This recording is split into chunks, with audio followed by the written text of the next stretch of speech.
This is the Realty Classroom Podcast, episode number 5. Welcome to the show that focuses on helping real estate agents build a bulletproof business plan so that they can sell more properties in less time and live a more fulfilled life. Are you a real estate agent with an entrepreneurial spirit who wants to turn your job into a business without sacrificing your lifestyle? But you just can't seem to find the right plan to help you get there? Well, then you're definitely in the right place. I'm Danny Griffin, the founder of the Realty Classroom, the host of this podcast. And to help you take immediate action to build a better real estate agent business, whether you're a veteran or a rookie, I've created a free jumpstart course for you at freeagentgift.com. All right, so let's get started. In this episode, I want to cover how the real estate agent business really works. And I mean how it really works. You see, a lot of us have a perception of how everything will work, and we typically start off just thinking it's all about sales. Well, that would be right to cut to the chase, to get something sold, to make some money if you're going to make a go at this, but it's not a plan, and it's not how the entire business works. I was blessed enough along the line somewhere to find from my mentor how he learned how the business really worked. And that was Michael Gerber's book, The E-Myth. Now, I wish I knew about the E-Myth at the very start of my career, because when I went looking, it wasn't obvious as I was looking under real estate, and there was nothing about real estate agent plans, more so about how to flip this and how to flip that. All those businesses seem to have some way or some plan, but not real estate agents or agencies. So as I went and started my career at Realty Executives, I talked to the guys and they said, "Hey, Danny, we like you a lot." In fact, they hired me before I even had my license because we hit it off so well. But they did pose a tough question. What's your business plan? So here I am, this guy with an investment banking background and venture capital and looking at business plans all the time and how businesses worked. And I didn't have one, and I didn't know where to turn to get one. So I went out hunting for somebody who had it figured out, thinking maybe if I could study them, then I'd just copy their plan. And I did. And I had a great mentor, and he had things figured out. And he was one of the top RE/MAX agents in the world several times, and well, actually number one several times, and top 10 for 15 years. So the guy had it figured out. And as you delved into what he was teaching, there was good old Michael Gerber in his book called The E-Myth. So the E-Myth stands for entrepreneurial myth, where Gerber poses a question. He says, look, he actually poses a challenge first. He said, just because somebody knows the technical work, in our case, selling houses, doesn't mean they know how the technical business works. So he poses the question, how does it really work?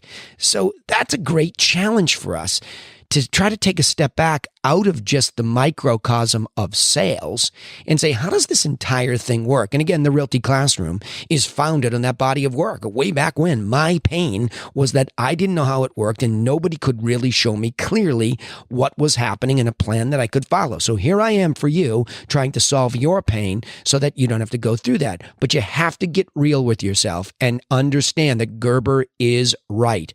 You might know something about the technical sales, and this goes for everybody. If you're a manager, if you're a broker owner, if you're an executive at a multinational, whatever the case is, all the way to agent, you need to take a look at the business in entirety. It doesn't mean that as an agent, for example, that you have to worry about hiring and management and all that if that's not your gig. But I'm talking about still understanding how that all fits into the real estate agency business so you know your role. And that way you can appreciate your role. A lot of you agents are out there and you're at a company or you're working for a team, and oftentimes you don't appreciate what really goes into the entirety of the business. And off you go hunting for split. What's the split? What's the split? What's the split? That's all I hear all the time from agents. When I would first say, well, look, when you go to give up some split to the brokerage, the first thing you should be saying is, what am I getting in return? And how does that relate to how the business works? So as I continue on the journey about Michael Gerber, I got it. And I got how to inventory things, because when you're trying to figure out how something works, the best thing to do is do what? Create checklists.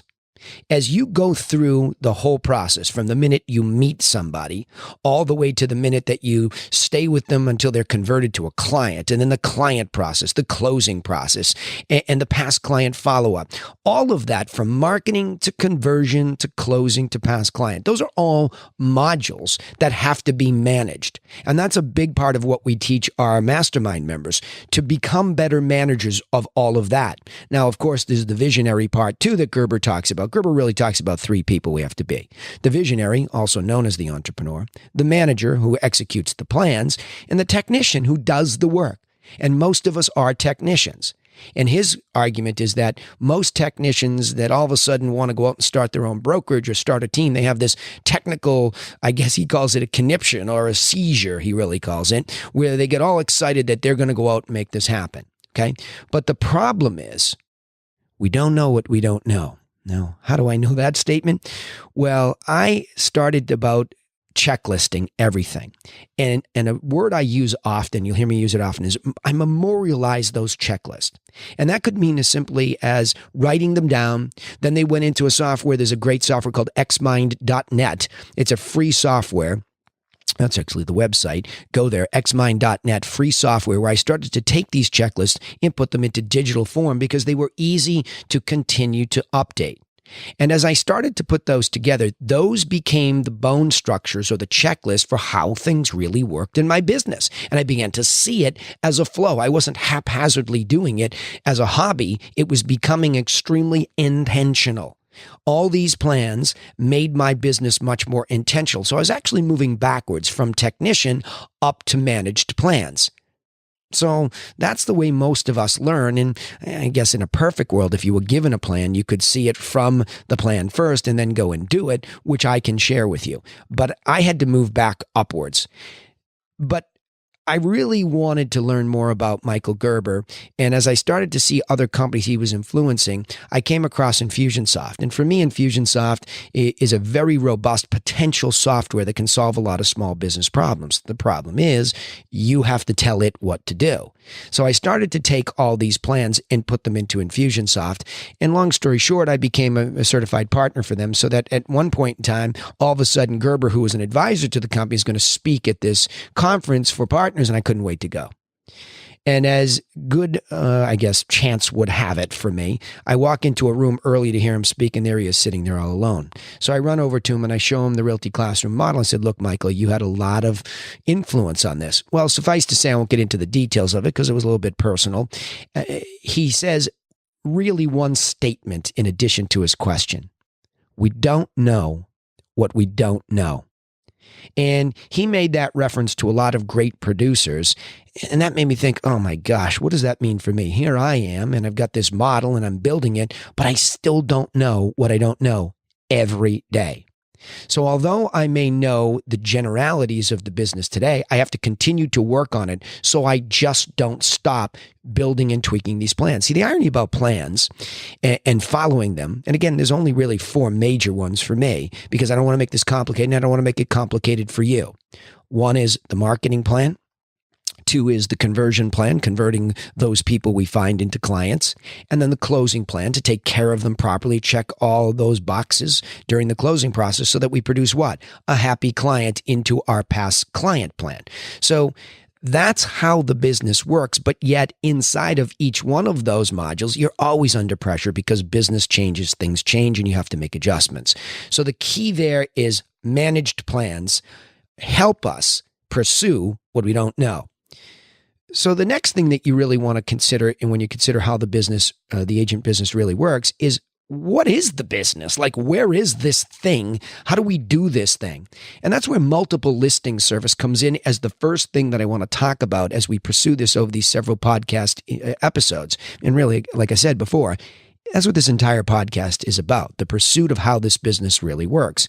But the first thing that nobody ever talks about is MLS. The multiple listing service. What a fabulous invention.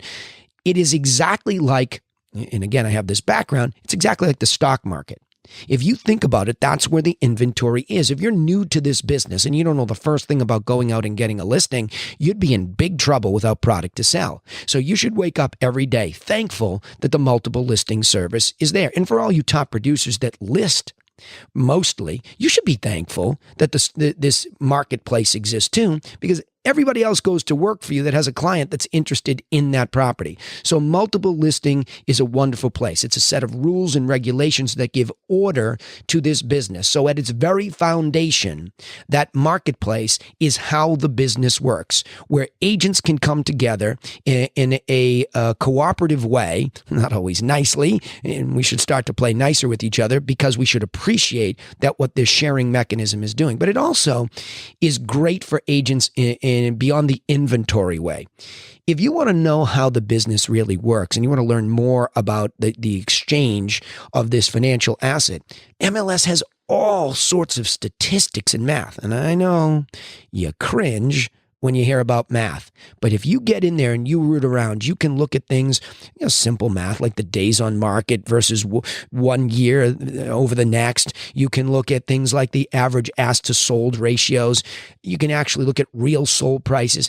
It tells the truth about how the business is working so that you don't have to leave yourself with a perceptive view of how it works. There's real math in there and statistics that you can lean on and then take out to the buyer and seller, which we'll talk about in another episode. So let's summarize the key point here today. You should set yourself a standard that says, I'm going to learn how the business really works. I would highly recommend you go and listen to any of Gerber's work on this subject. The global one, or the general one, is the E-Myth Revisited, where he talks about this. But there's also one that he co-wrote with the guy that I worked for at Realty Executives, Rich Rector, who owned the franchise at the time I was there. That's a good one too, the E-Myth for Real Estate Brokerage. Both of them. It's a good listen. But take heed of his statement. We don't know what we don't know. Don't ever get comfortable. Don't ever get in that steady place because things are changing all the time. If you are not expanding your knowledge, you are contracting your knowledge, and you know what happens then. Just think back to what happened to this business in the digital age. On top of that, we laid in a nice big recession in the United States, okay? That's why you always want to keep moving here. And remember that the MLS service is just like the stock market. Be thankful for that place. Learn more about it. Delve in there and see what inventory really is all about and the math is all about. That's the stock market equivalent for our business where we live. And without it, think about how difficult this would be. So start there with your education. All right. Remember, you can take immediate action and get started in the right direction with our free video course over at freeagentgift.com. Now, of course, if you like what you've learned here, then we'd appreciate it if you'd subscribe and help us share these insights by giving us a positive review on whichever platform you're listening so that other entrepreneurial real estate agents who are struggling looking for that business plan, just like you are, can join. They can find us over here and join us, right? So thanks for listening, and we look forward to helping you in the next episode. You've been listening to The Realty Classroom with Danny Griffin. Join us next time to continue learning how to build a smarter real estate agent business plan that helps you live a more fulfilled life.